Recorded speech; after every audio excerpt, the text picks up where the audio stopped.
Mike, I know you're always a little bit surprised when I pull out the beef brisket. You love a brisket, though. Here we are again.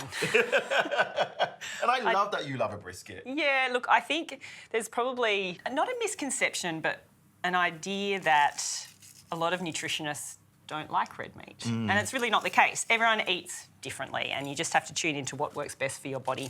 And I really enjoy beef brisket. My family enjoys beef brisket. So here we are, making a brisket.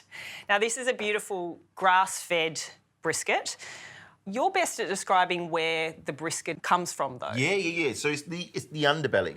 So it's a secondary cut, which means low and slow is always best. Yes. Because you want to break down those fibres, but full flavour. And like brisket's very large, so one side's quite fatty, one side's quite lean. Just depends what you want from the brisket when you get it. Yeah, that's right. And you can see that. Yeah. You can see there's a good bit of fat layering through it. So low and slow is what we're doing, but we're not making it with smoky flavours today. Ooh. We're going to go with some delicious spices, which I'd love for you to grind up. We have peppercorns, a good hit of cinnamon for that sweetness. There's ginger, which I think is a beautiful combination. And we have some ground coriander. And look, of course, you could do all of them as whole and grind them all up, but I think we'd be here for a little while and we're trying to make things not with these snappy muscles, today. Jack. So I've seasoned the brisket with salt and some pepper.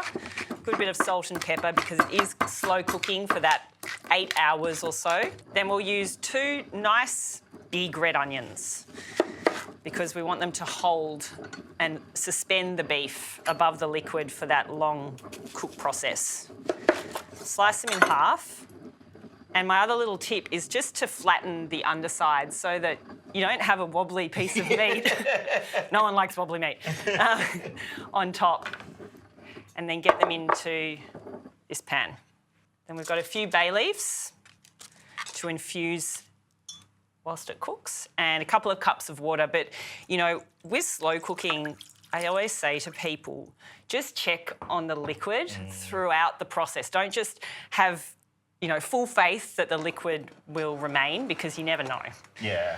Sometimes there's a little gap. You don't generate enough steam and it will evaporate. Yeah. And we don't want that. We don't want a dry brisket. We want a lovely, you know, soft brisket that pulls apart easily. So that's a pretty awesome spice blend. I love the smell of it, Jack. Good, isn't it? Oh, it's beautiful, really fragrant. It's a bit festive, I'd say. What do you think? Yeah, absolutely. As soon as you start to get those cinnamons and ginger on your nose, like it makes me think of Christmas anyway. Yeah, and that's kind of the principle of the flavours and the ingredients and things that I've put together today is that you could pull this out at Christmas and, you know, do a sneaky cook it the day before, reheat it on the day. Oh, those are the best ones. Yeah. Super impressive, but the work's done. Yes. You just want to make sure it's coated well with the spice blend. And it's honestly as easy as that. I think that's why I love it. Yeah. Because it does make such a great meal, lots of robust flavours with really minimal effort. But looks like you've been absolutely working hard on it all day. Nah, kicking back doing the rest of my duties whilst the brisket cooks. So onto these red onions, lay it flat. You can always get a bit more of the spices on top if they've dropped onto the plate. So we'll cover it with a double layer of foil so it really vacuums it in and holds in that steam, and then into the oven at 160 for 8 hours.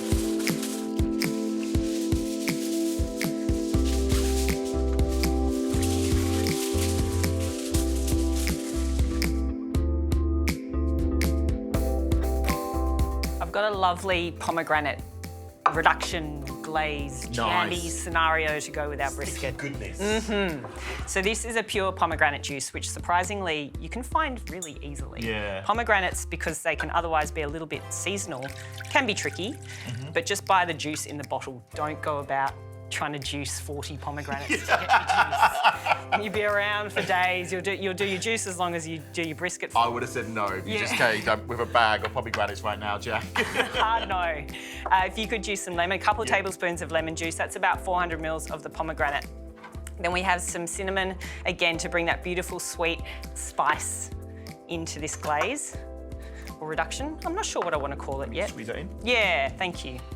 And then you can do this toward the end of your brisket cooking, or you can do it in advance because it will get thicker as you keep it for longer, so maybe a day in advance at most. It's got a beautiful tart but sweet because we're adding in some honey.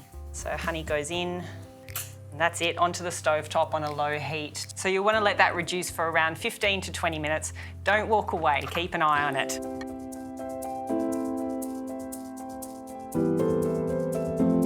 So 8 hours on, and we've got a pretty good meal on our hands. You've made me wait for this one, Jack. Oh, look at that. Now look, the smells are pretty good, aren't they? It's amazing. Like, it hits you on the nose straight away. Can I have a little spoon? Yeah, you can.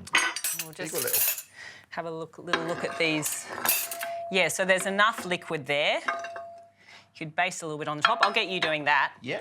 So our pomegranate sauce is reducing beautifully. It'll thicken a little bit more as it cools too.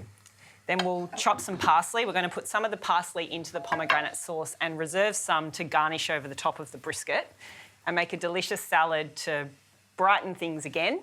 So while you're doing that, we'll get our parsley chop. Yes, chef. Sorry, chef. And we'll make a little salad. So rocket radicchio would be delicious. I've got some pickled radish. For me, pickles with brisket, it just seems like the best match. It's a win. Yep, to get some of that pickled radish. And I love pickling my vegetables when there's, a little bit left over. Those sad veggies sitting in the bottom of the crisper at the end of the week and you're not quite sure what to do with it. It's usually things like radish or red onion, sometimes zucchini. Yeah. And getting them into a nice little pickle. Get that on. Parsley's here. Thank Just you. pick this one. Do you want some picked and some chopped or all chopped? I'd love the chopped in the pomegranate sauce. Yeah. Get that in and thicken up the sauce. You beauty. It's a beautiful, vibrant colour. I love that. I'm sure Chefy over here would use red wine, perhaps. No. No? No, not at all. Not at all. This is gorgeous. Get your antioxidants in with your pomegranate, says the nutritionist. Okay, then we'll get our brisket onto the plate. So 2 big servers we'll need because we want to make sure we serve it up with the onions. And I can feel it's lovely and soft. That looks beautiful, There goes Janita. spoon. Yeah. Look at that. He's got some weight to him. But you can see it's just going to fall apart. There we go. Gorgeous. Oh, the onions have cooked for so long. They're lovely and caramelised. If ever there was a caramelised onion, an 8-hour onion is probably it. Love it.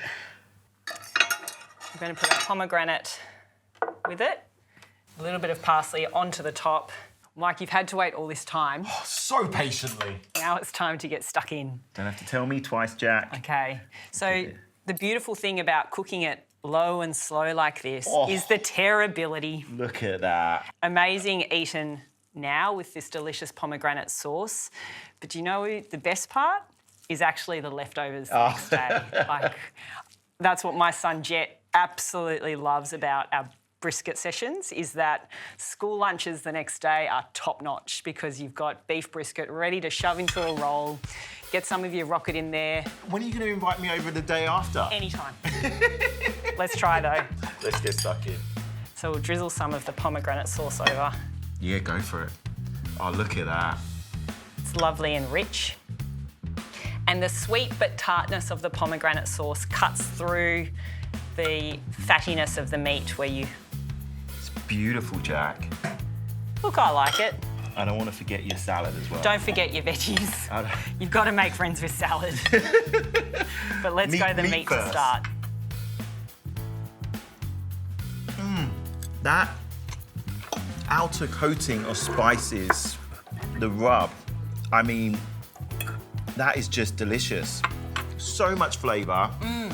Beautiful. It's delicious. Mike, I promised you a show-stopping beef brisket, cooked low and slow with all of those sweet, fragrant spices, a pomegranate sauce, and a vibrant salad to serve it with.